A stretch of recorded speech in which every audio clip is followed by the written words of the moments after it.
Imagine کریں ایک ایسا شخص جو عرب کے لوگوں کی آنکھوں کا تارا ہے،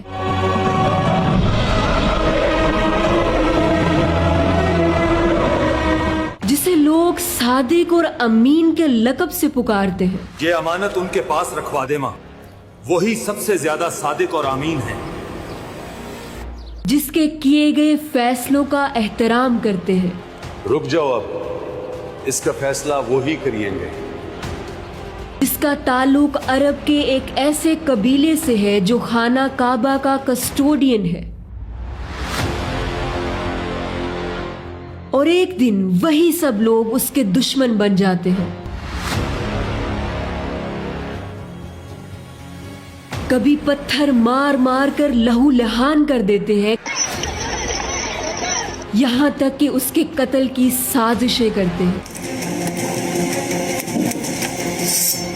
لیکن کون جانتا تھا کہ یہی لوگ ایک دن گھٹنے ٹیکنے پر مجبور ہو جائیں گے، اور نہ صرف یہ لوگ بلکہ عرب اور عرب سے باہر رومن اور پرشین جیسی سپر پاورز کا تختہ پلٹ جائے گا، اور اس کا پیغام پوری دنیا تک پھیلے گا۔ اور آج 1500 سال بعد بھی 2 بلین لوگ اسے دل سے اپنا نبی مانتے ہیں۔ محمد الرسول اللہ، اللہ کے محبوب، امام کائنات، سید الاولین والآخرین، شفیع المذنبین، رحمت للعالمین، سیدنا و مولانا امام اعظم صلی اللہ علیہ وآلہ وسلم۔ 6th سینچری، ایک ایسا دور جب پوری دنیا پہلے آئے پیغمبروں کی بتائی گئی تعلیمات کو بھلا کر ایک خدا اللہ سبحانہ و تعالی کی عبادت کرنے کی بجائے ظاہری چیزوں کی عبادت میں مگن ہے۔ کوئی انسان کو خدا کہہ رہا ہے تو کوئی خدا کا بیٹا، کوئی روح کو خدا سمجھ رہا ہے، تو کوئی سورج کو، کوئی چاند ستاروں کو، کوئی پتھروں کو، کوئی حیوانوں کو، کوئی درختوں کو، کوئی ہوا، پانی، آگ، مٹی کو، ان شارٹ کائنات کی ہر چیز کو عبادت کے لائق سمجھا جا رہا ہے۔ اگر نہیں تو صرف اس ایک خدا کو جس نے یہ تمام کائنات تخلیق کی، اور اگر کسی نے اسے مانا بھی ہوا ہے تو دوسروں کی عبادت کے ذریعے سے۔ اگر کوئی اسے سب کچھ دینے والا سمجھ بھی رہا ہے تو دوسروں کے واسطے کے ساتھ، یعنی اس ذات کو صرف نام کے لیے رکھا ہوا ہے، اصل میں ورشپ آف اپیرنس ہو رہی ہے۔ انسانیت شرک اور جہالت کے اندھیروں میں ڈوبی ہوئی ہے۔ اسی دور میں عام الفیل، دی ایئر آف ایلیفنٹ 570 اور 571 میں ربیع الاول کے مہینے میں عرب کے شہر مکہ میں سوموار کے دن رسول اللہ صلی اللہ علیہ وآلہ وسلم دنیا میں تشریف لائے۔ رسول اللہ صلی اللہ علیہ وآلہ وسلم کا تعلق عرب کے قبیلے قریش اور قریش کے ایک سب ٹرائب بنو ہاشم سے تھا۔ رسول اللہ صلی اللہ علیہ وآلہ وسلم کی پیدائش پر بہت حیران کن معجزات ہوئے۔ فارس کا آتش کدا جو 1000 سال سے جل رہا تھا بجھ گیا۔ قریش جو کہ اکنامک کرائسس سے گزر رہے تھے، اس سال درخت ہرے ہو گئے، ویران زمین زرخیز ہو گئی، اور قریش اکنامک کرائسس سے باہر آ گئے۔ خود رسول اللہ صلی اللہ علیہ وآلہ وسلم نے فرمایا، میں اس وقت بھی نبی تھا جب آدم مٹی اور پانی کے درمیان میں تھا، میں ابراہیم کی دعا، میں عیسیٰ کی بشارت اور اپنی ماں کا وہ خواب ہوں جو انہوں نے میری پیدائش کے وقت دیکھا، اور ان سے ایک ایسا نور ظاہر ہوا جس سے شام کے محلات روشن ہو گئے۔ رسول اللہ صلی اللہ علیہ وآلہ وسلم کی پیدائش سے کچھ مہینے پہلے آپ صلی اللہ علیہ وآلہ وسلم کے والد حضرت عبداللہ دنیا سے تشریف لے گئے، یعنی دنیا میں آنے سے پہلے ہی رسول اللہ صلی اللہ علیہ وآلہ وسلم یتیم ہو چکے تھے۔ رسول اللہ صلی اللہ علیہ وآلہ وسلم کی ولادت کے بعد سب سے پہلے ان کی والدہ سیدہ آمنہ نے آپ صلی اللہ علیہ وآلہ وسلم کو خود دودھ پلایا، اور کچھ وقت کے لیے ابو لہب کی